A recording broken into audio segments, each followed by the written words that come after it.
여러분 안녕하십니까? 신종 코로나 바이러스 확진자로부터 감염되는 2차, 3차 감염자들이 수도권을 중심으로 계속 발생하고 있습니다. 부산에서는 아직 확진자가 나오진 않았지만 감시 대상자가 여전히 7, 80명을 유지하고 있어 의료기관들도 높은 긴장 수위를 유지하고 있습니다. 송강모 기자입니다. 하루 4,000명 이상이 다녀가는 부산대병원. 입구에 설치된 열화상 카메라가 방문자들의 건강 상태를 확인합니다. 이후 중국을 다녀온 이력을 확인하고 최근 일주간 중국 방문 이력 있으신가요?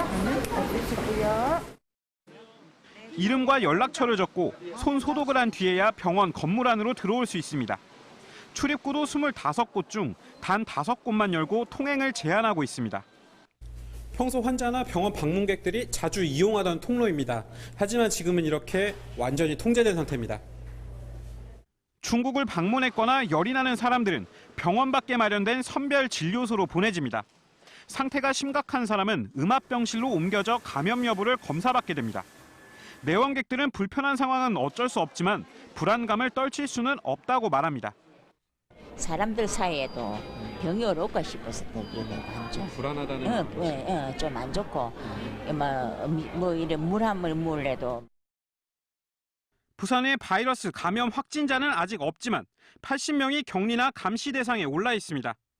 확진자로부터 다시 감염되는 2차, 3차 감염까지 확인되면서 긴장 수위는 더욱 높아졌습니다. 중국 여행력이 있고 발열이나 호기 증상이 있다면 병원을 바로 방문하시면 안 되고 1339라든지 자기 주소지 간헐 보건소에 꼭 전화를 해주시기 바랍니다. 다른 종합병원들도 일반 감기 환자 중 중국 방문 이력이 있는 사람을 입구에서부터 격리하는 작업을 진행 중입니다. 부산시는 자가 격리자들이 사용한 휴지 등 의료 폐기물을 구청이 직접 수거토록 했습니다. 사람 간 바이러스 감염은 확진자의 침방울 등 호흡기 분비물을 통하는 걸로 추정됩니다. 의료진들은 무엇보다 개개인이 손 소독을 자주 하고 필요시 마스크를 착용하는 것이 최고의 감염 예방책이라고 조언합니다. MBC 뉴스 송강모입니다. 부산시는 오늘 0시를 기해 신종 코로나 바이러스 3번째 확진자 접촉자 1명과 12번째 확진자 접촉자 1명, 그리고 17번째 확진자 접촉자 6명을 격리 해제했다고 밝혔습니다. 이에 따라 현재 부산에선 확진 환자와 접촉한 부산 거주자 14명이 모두 증상이 없는 걸로 파악됐습니다. 오늘까지 부산 지역의 신종 코로나 관련 능동 감시자는 66명이며 의심 환자 20명에 대한 검사가 진행되고 있습니다. 부산시가 하반기에 버스 노선 전면 개편을 예고한 가운데 여기에 빅데이터를 활용해야 한다는 지적이 나오고 있습니다. 시내버스 노선을 결정할 땐 승객 수요를 보고 선정해야 하지만 그동안 부산시는 민원에 따라 노선을 결정해왔습니다. 조재형 기자의 보도입니다. 서울시가 운영하는 올빼미 버스입니다. 자정부터 새벽 5시까지 심야 시간에만 9개 노선에 70여 대가 운행 중입니다. 하루 평균 승객이 10,000명을 넘을 정도로 인기입니다. 그런데 이 올빼미 버스, 노선 결정 과정에 빅데이터가 이용됐습니다. 이용 수요나 이런 거를 사실 가서 셀 수가 없잖아요. 기존 버스 이용 승객 아니면은 올빼미 버스 같은 경우는 이제 택시 이용 승객 자료들 이용해갖고. 서울시는 축적된 빅데이터를 이용 수요가 있는 곳을 찾아 버스 노선을 조정해왔습니다. 하지만 부산은 상황이 많이 다릅니다. 민원에 못 이겨 노선이 뒤죽박죽됐습니다. 버스는 간선도로 중심으로 가야 되는데 보조도로라든지 이면도로 중심까지를 이제 이동하게 되면 그만큼 시간이 길어지죠. 그 민원 때문에 노선이 길어지게 되면 불편함이 커지는 거기 때문에 사실 이용하는 데 어려움이 있는 거죠. 그것 때문에 저는 아마 그런 부분들도 버스 이용률이 떨어지는 요인 중에 하나라고. 노선 조정에 활용할 제대로 된 빅데이터조차 없습니다. 승차할 때 교통카드를 단말기에 태그한 뒤 내릴 때 다시 태그하는 비율이 30%대에 그쳐 정확한 승하차 인원 파악조차 어렵습니다. 승차 태그만 하면 하차 지점을 모르지 않습니까? 그러니까 저희들이 일반 시민들이 어디서 타고 어디서 내린다는 그 내용이었기 때문에. 서울은 이 하차 태그 비율이 90%를 넘습니다. 부산시는 이 비율을 높이기 위해 하차 태그를 하고 내린 승객을 대상으로 6월까지 경품 이벤트까지 벌이고 있습니다. 또 5월까지 시내버스 노선 전면 개편을 위한 용역을 마무리하고 하반기 노선 조정이 나선다는 계획인데 빅데이터를 활용하는 방안도 병행해야 한다는 지적이 나오고 있습니다. MBC 뉴스 조지영입니다. 국내 17번째 신종 코로나 바이러스 감염증 확진자와 접촉한 부산의 일가족이 모두 음성 판정을 받은 가운데 이들의 자녀가 다닌 초등학교도 정상 운영됩니다.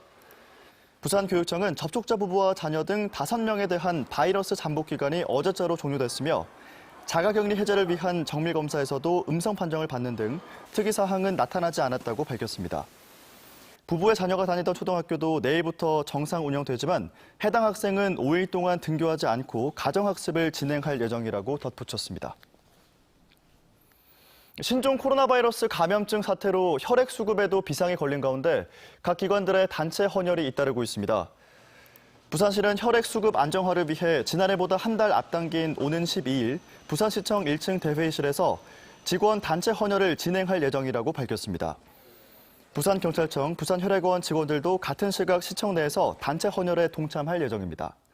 현재 부산시가 보유한 혈액량은 전국 평균인 2.61분에도 미치지 못하는 1.5에서 1.71분을 기록하고 있습니다. 신종 코로나 사태로 인한 지역 제조업계 피해가 점점 커지고 있습니다. 부산상공회의소는 오늘 자동차 부품 기업, 중국 수출입 기업 등 지역 제조업체 70곳을 대상으로 신종 코로나 바이러스 영향을 모니터링한 결과 이미 피해가 발생했다는 기업은 23.2%, 직접적인 피해가 불가피한 기업은 30.8%에 달했다고 밝혔습니다.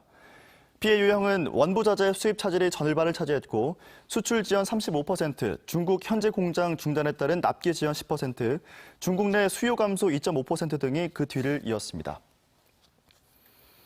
올해 부산시 지방공무원 임용 예정자 수가 지난해보다 약 350명 늘어난 1,329명으로 확정됐습니다. 부산시는 올해 행정직 9급 494명, 사회복지직 9급 110명 등 28개 직렬에서 약 1,300명을 오는 4월과 8월 두 차례 나눠 임용할 예정이라고 밝혔습니다. 또 장애인과 저소득층도 지난해보다 31명 늘어난 109명을 임용할 예정이라고 덧붙였습니다. 한국방송광고진흥공사는 방송통신위원회와 함께 소상공인의 성장과 지역방송 광고 활성화를 위한 2020년 지역 밀착형 방송광고 활성화 기반 구축 사업을 실시합니다. 지역 밀착형 방송광고 활성화 기반 구축 사업은 방송광고 시장 활성화와 지역 경제 발전을 위해 소상공인의 광고를 제작해 지역 매체에 송출하는 사업입니다. 방통위아코바코는 올해 신규 사업으로 소상공인 136개 업체에 모두 12억 2천만 원의 광고 제작 송출비를 지원할 계획입니다. 지원 대상은 중소벤처기업부로부터 소상공인 확인서를 발급받은 소상공인이며 심사를 거쳐 선정되면 제작비와 송출비의 90%를 최대 900만 원 한도 내에서 지원받게 됩니다. 오늘 오전 10시쯤 영도구 대평동 무량장에서 방치돼 있던 110톤급 예인선에서 기름이 유출됐습니다. 이 사고로 무량장 앞바다에 폭 15m, 길이 80m의 기름띠가 형성돼 해경이 방제선을 투입해 정화 작업에 나섰습니다. 해경은 목적자 진술 등을 통해 정확한 기름 유출 경위를 조사하고 있습니다.